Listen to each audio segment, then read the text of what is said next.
Indiana Jones is back in the theaters after 15 years, coming off the laughably terrible send-off for one of cinema's most iconic heroes. Does Lucasfilm and James Mangold's latest and presumably last installment in the franchise give Harrison Ford's Dr. Jones that well-earned retirement? Get back! It's complicated. If I had a nickel for every time a film of an established IP that went through development hell and was slated for release in the month of June 2023, I'd have 2 nickels. Also, if I had a nickel for every time those films would be less than stellar, I'd have a grand total of 4 nickels.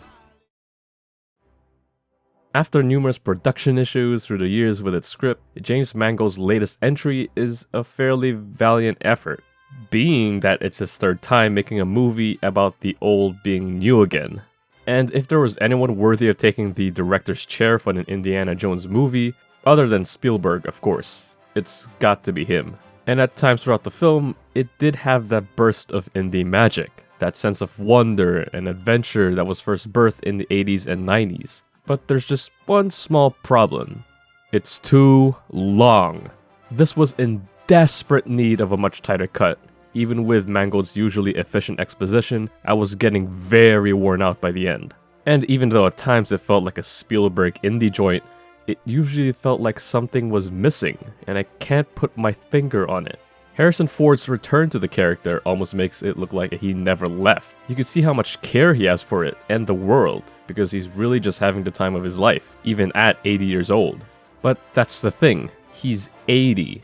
There are times where it looks like he's moving his age, then there are times where it looks like he's moving like it's Raiders again. It's this weird push and pull that stuck out like a sore thumb during the big action set piece in its 2nd act. Speaking about action, the film's opening was solid. A cold open with the classic in the opening title.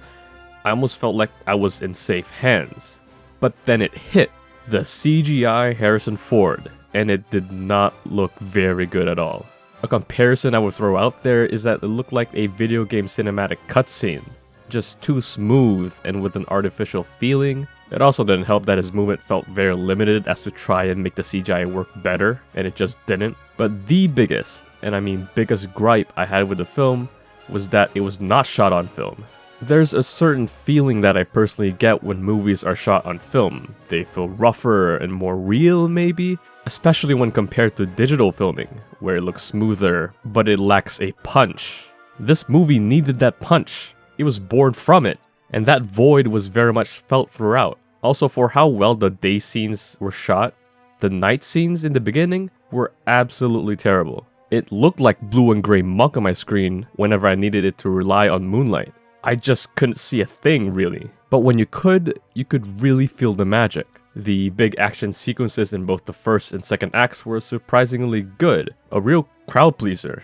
Along with John Williams' iconic score, it felt adventurous and Spielberg-like. Even if it looked kind of funny, it's Indiana Jones. It's supposed to feel like a campy action movie. Phoebe Waller-Bridge's Helena, while borderline pushy at times, played her role fairly well here, being Indy's #1 supporter as well as his #1 problem throughout. Almost mirroring Indy himself when he was younger and playing in that very same gray area. And that's basically the whole theme of the movie, about lost time and gained time. I also wasn't annoyed by Teddy.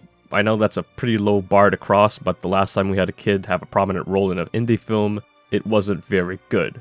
Mads Mikkelsen's Voller was kind of underwhelming. At times he'd look and sound like a great foe against Indy through these echoes of Operation Paperclip, but other times he'd also feel too much like a generic Nazi. Same goes for his henchmen. So it really has to rely on a story to be good. And I mean, it's decent, and that's the thing. Bits of the film felt like it captured that energy these films had back in the 80s and 90s. But not all of it to where I was lost in the adventure of it all. And I wanted to be lost in the adventure, but it just didn't click. Was it because it was shot digitally? Was it because it was 20 minutes too long? Was it because we had a 80-year-old be the leading man in a 2023 action movie?